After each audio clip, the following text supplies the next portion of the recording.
Good evening, pilots and mercs. Today we're going to be going over Big Red 40 Tech's BATTLETECH, the Assassin Battle Mech. This thing, I have some opinions on it. Oh boy, do I have opinions on this one. I'll reserve them for the video as they apply, or we may have a discussion about it towards the end, but please do note that I don't like this thing. It makes me angry every time I see it, but we'll get into that shortly. For now, grab your snacks, grab your drinks, and let's roll the film. BATTLETECH, the Assassin Battle Mech.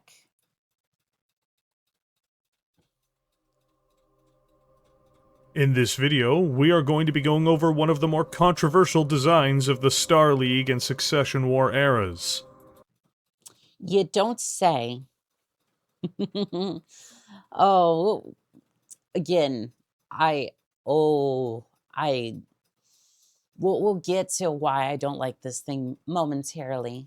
The mech in question is the Assassin.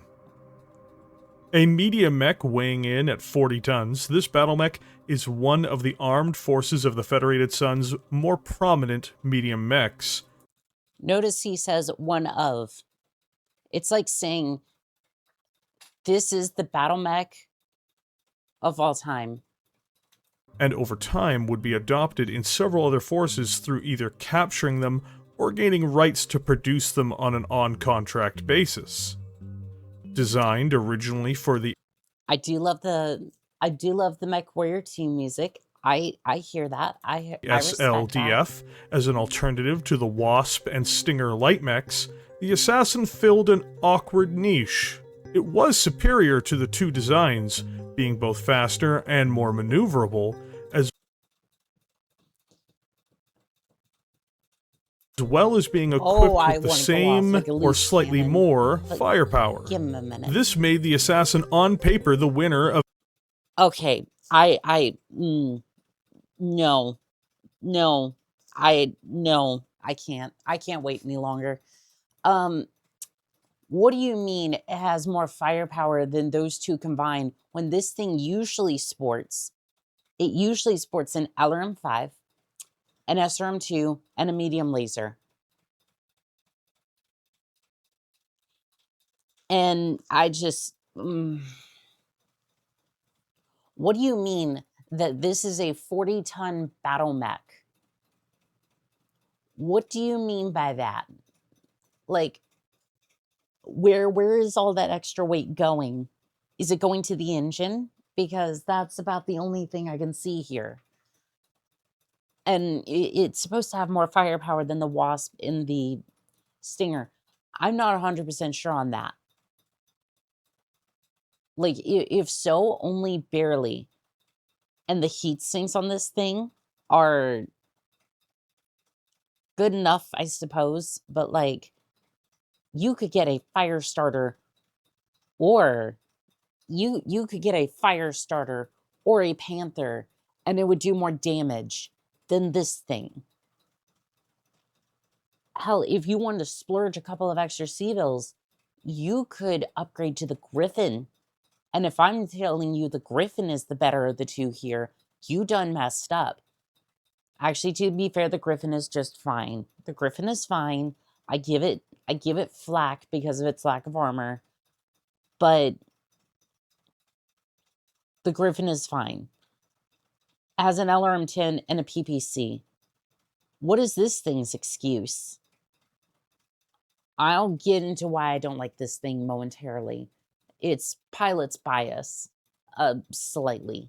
But let's hear any future contracts, until they factored in cost. The Assassin weighed twice as much, and cost twice as much, and would cost more to ship and maintain.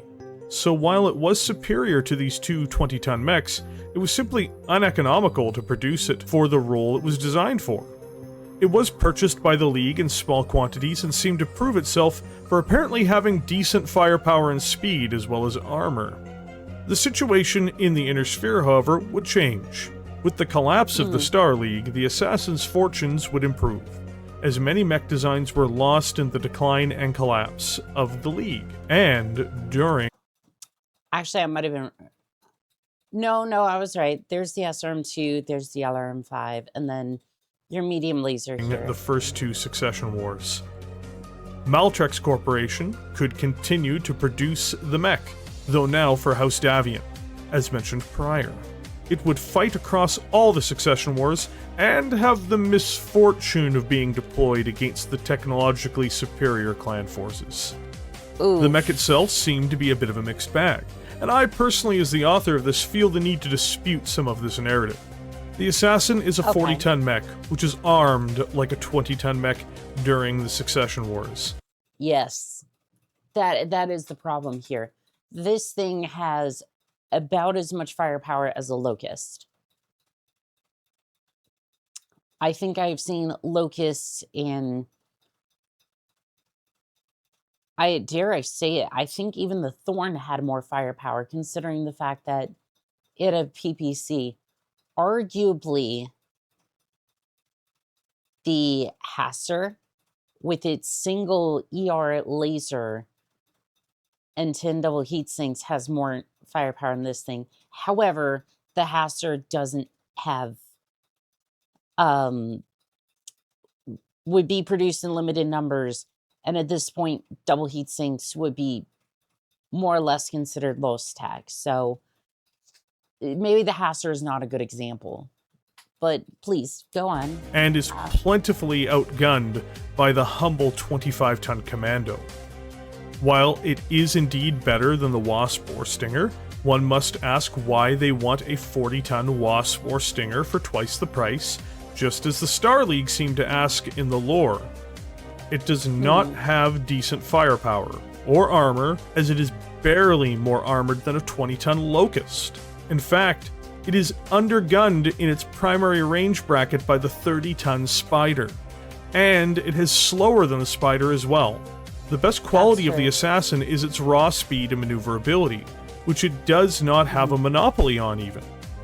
It seems fantastical that any report would describe this mech as being well-armored or well-armed, but I digress.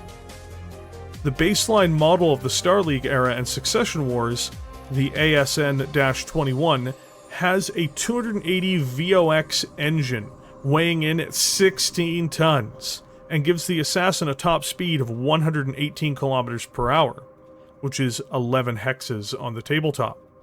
It also has the capacity to jump 210 meters in a single bound, otherwise known as 7 hexes in the tabletop. For weaponry, it is armed with 5 long-range missile tubes, 2 short-range missile tubes, and a medium laser. Still slightly learning about tabletop, so... Its heat management capabilities are stock, with it possessing a total of 10 heat sinks. Finally, the ASN-21 has 4.5 tons of standard armor in this configuration. The Assassin would see limited numbers of upgrades over the years, first coming in 3050 with the ASN-23. Which removed its SRM tubes in favor of upgrading the medium laser to a medium pulse laser and adding Artemis 4 to the LRM-5 tube missile launcher. I will concede that that is a really decent upgrade as far as firepower goes. You have more accuracy with the LRM-5. For tabletop, I think it's a +2 to your rolls. So I will concede that that's slightly more firepower, or at least more decent damage for this particular mech. I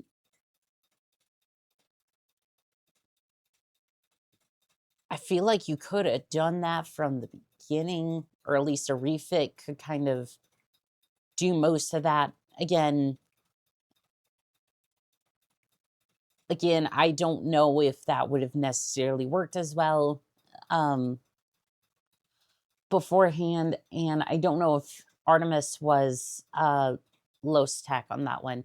I may have to do that more towards the research phase, which I plan to do momentarily.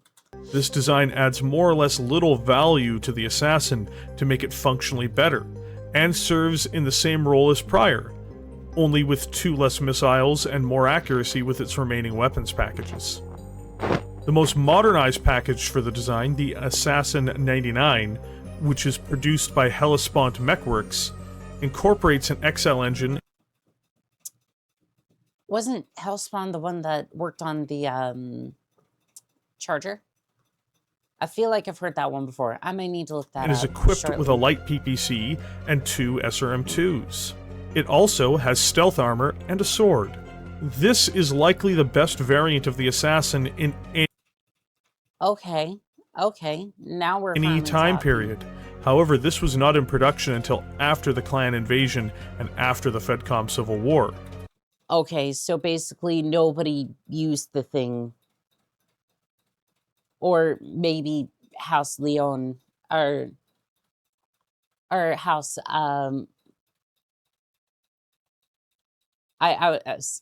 House did fucking Compellens use the damn thing. Excuse me. Sometimes I just can't speak properly.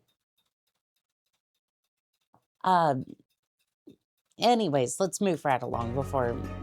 In conclusion, the biggest weakness of the Assassin is the premise of its design, and the execution of that design.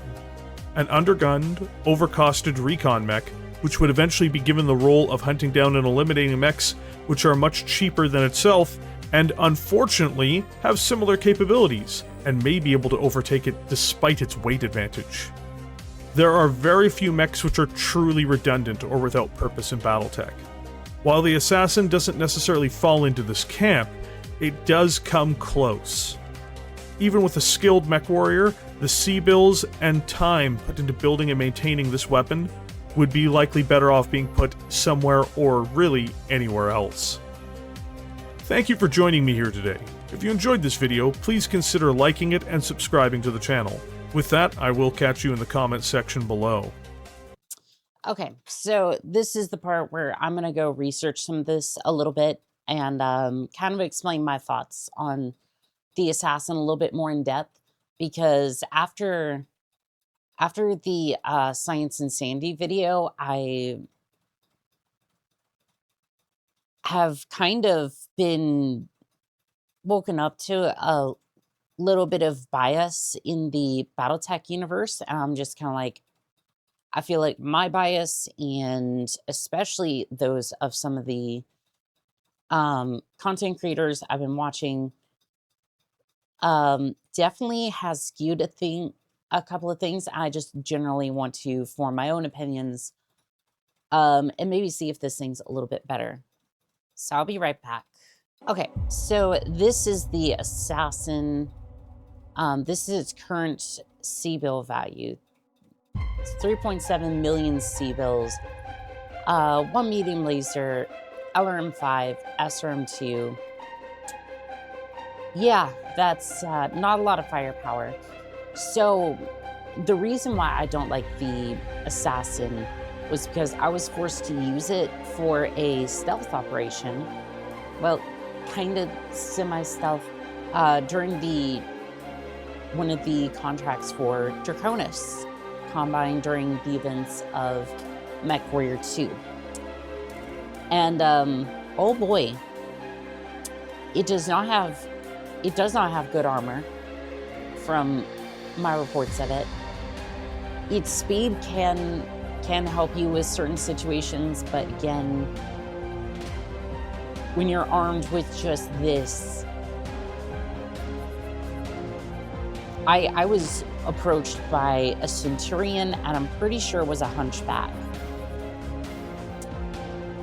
And to tell you I was completely outgunned would be an understatement of the century.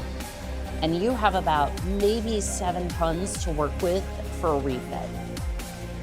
It's bad.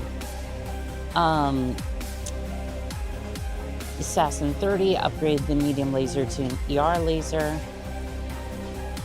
Those are removed in favor of LBX. AC5. I mean, that's a decent one. Like PPC, excellent engine, stealth armor, and a sword. This would probably be one of the better versions. one of the better versions of it. But again, there's only so much you can do with it. And I want to check the claim here on the Wasp side of things. 1.6 million C-bills. I want to see. You have a medium laser and SRM2. So all you're really missing is the LRM5 on that one. And this is like half the cost of it too. So that checks out. And then the Stinger over here, some sort of ad popping up. I'm not entirely sure. Yeah, you have a medium laser and 2 machine guns. So that checks out. 1.6 million C-bills. How much armor does this thing have? Yeah, how much armor do they have? Dun dun dun dun. Armor.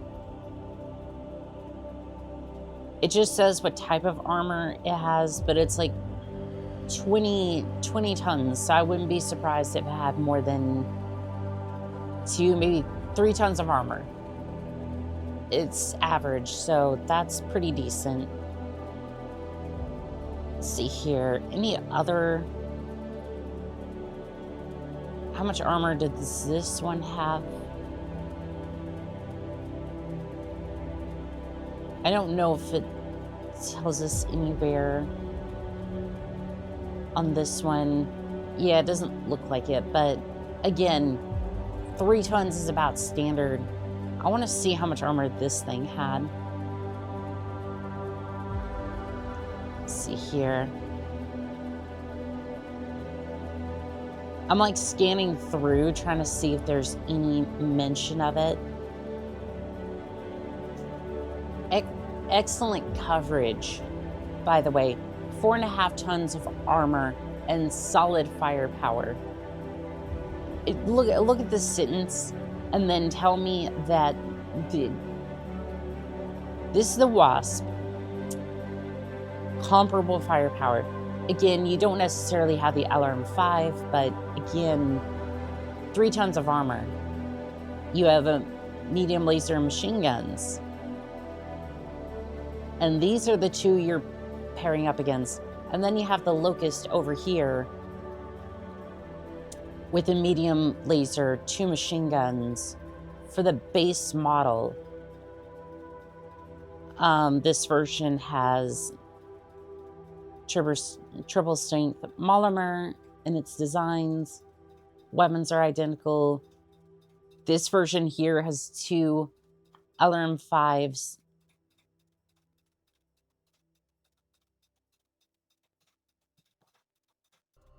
This one has 2 SRM, 2 racks. Like, this is the Locust. Yeah, this is the Locust. And the Royal variant has a small pulse laser and a medium pulse laser. And a medium laser in there. Again, this is the Royal variant, so please keep in mind that's probably not available to everyone, but still. Like, this thing is comparable in speed to the Assassin. It's so sad. Yeah, no. My hatred of the Assassin just purely comes from the fact that it has, for the same price as this thing, you could get 2 of the BATTLEMECHs I mentioned here today, whether it be the Wasp or the Stinger here. Never mind the Locust over here. And basically just do house mark tactics with just pushing 2 of them out into the battlefield. And you have twice the amount of scouts or potential firepower in the area. So again, I think all this checks out. And again, this isn't so much to discredit or this isn't so much the research portion is to make sure that Big Red isn't doing his research. It's just more the fact that Science Insanity really kind of pushed me to start researching things and kind of figuring out what like trying to come to my own conclusions on the battle mechs versus so much leaning on to the creators themselves. Again, Big Red is not one of those creators that I would think doesn't do their homework. I definitely think they know exactly what they're talking about. And this was a really good video, by the way. I think a lot of the conclusions are very valid. I think even Sarna here kind of backs him up on this one. So if you liked today's video, make sure to follow the original creators, support them. And as always, this has been Annika, signing out.